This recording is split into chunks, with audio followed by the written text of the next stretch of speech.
Alright, today I'm going to be making a video just to see what everybody thinks about this topic. I'll probably be making these periodically. I expect to see, if you watch this video, please leave a comment down below because I will read it. I will read every comment, no matter how stupid, how long it is. I'll read it just to see what everybody else thinks.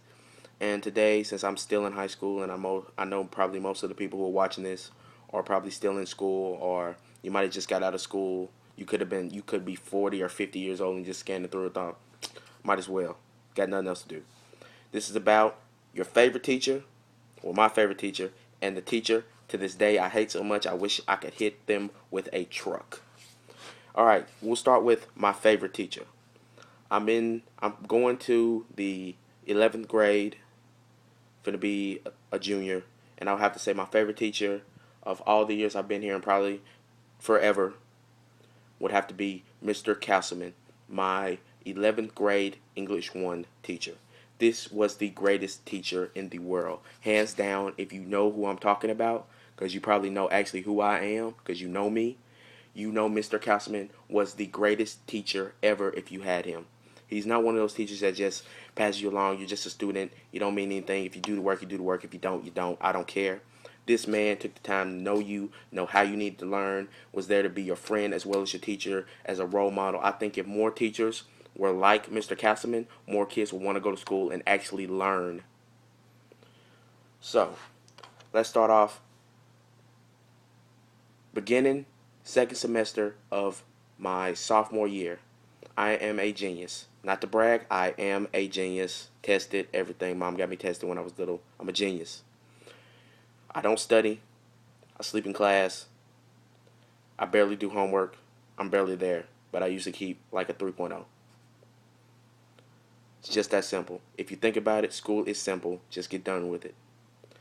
Mr. Castleman saw this because I slept for like the first 2 weeks of class and I answered maybe 5 questions. Out of all the stuff he teaches, I answered like 5 questions. He flags me down one day in the parking lot. I'm finna get into a car with my friend and go home. It's probably like 3 o'clock. School just got out.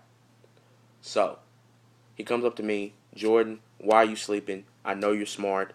Stop bullshitting me. Not his exact words, just to sum it up. And I tell him, I don't like English. Period, point blank.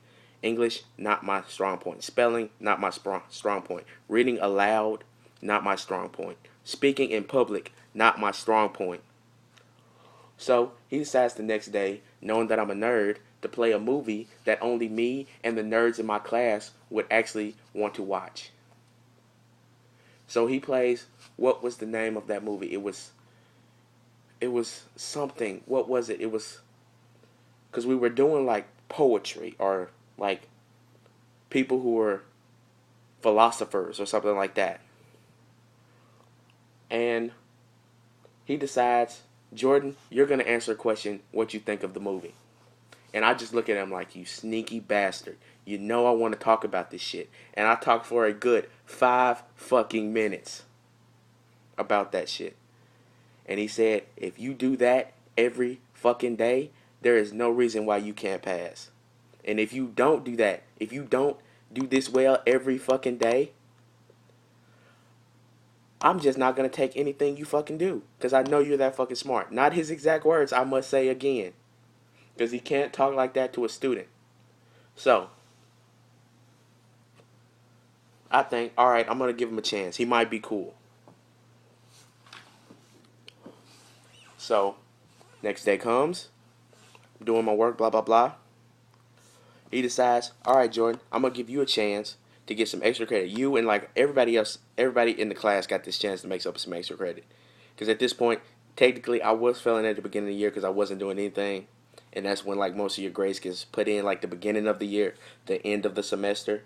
That's when most of your grades count the most because they're trying to get everything out of you. So, he decides, everybody, if you give me some, I can't remember the work, I never really do. And so I think like, alright, he's getting cooler as the day progresses. And as we get along, he stops being like, you know, the uptight teacher.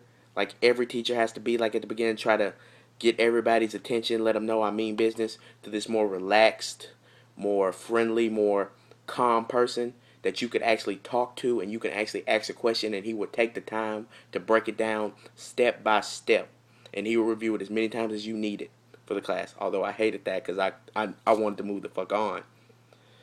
Mr. Castleman is that teacher that every student needs to have one teacher like this. And if you haven't had a teacher like this, whether it was in elementary, middle school, if you're doing that intermediate crap like we did a couple years ago where I'm staying at, or you're in college, it doesn't matter. You're going to have a teacher like this, and you're going to wish this teacher was your teacher every year of school because you just get along with them that well. To this day, me and Mr. Castleman are cool like that. We're friends, which is something I can't say about a lot of teachers. We are friends outside of the classroom. We are friends. We talk because I can have an actual conversation with him. That's why he is one of my favorite teachers.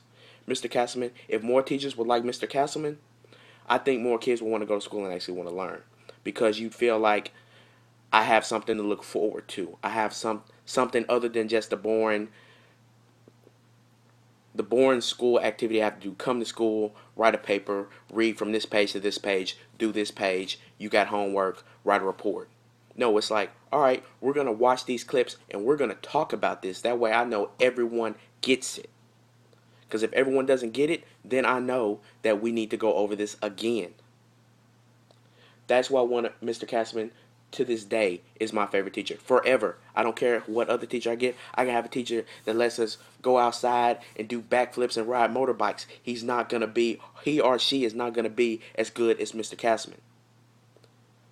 So, to Mr. Castleman, because I'm going to post this, because I want you to watch it, you are the fucking man.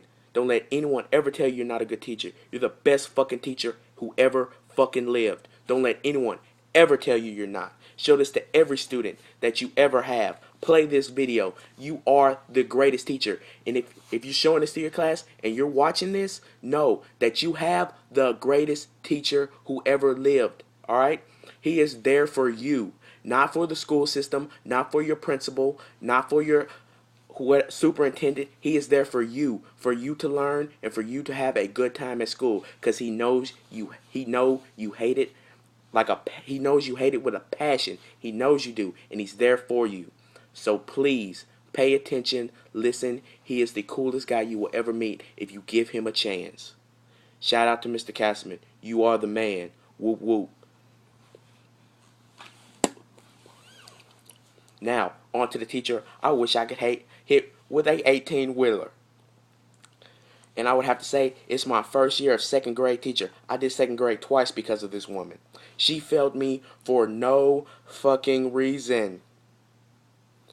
Would you like, and just so y'all just think, oh, blah, blah, blah, I was probably a bad student. No, I was the smartest kid in my second grade class. They wanted to bump me up a grade, and probably more than that.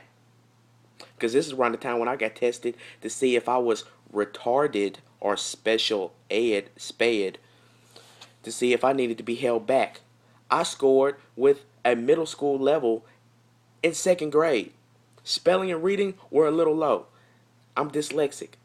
The fuck? Alright? And so, one day we're in class, and she's trying to hurry up because she didn't want to be there. She hated all of us, I believe. And so I'm trying to point her out that she made a mistake.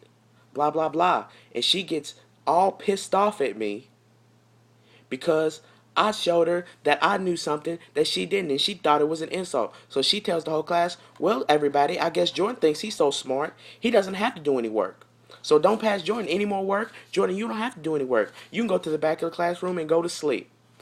Now, let me mention, I'm in second grade. I know nothing about how school really works at the time.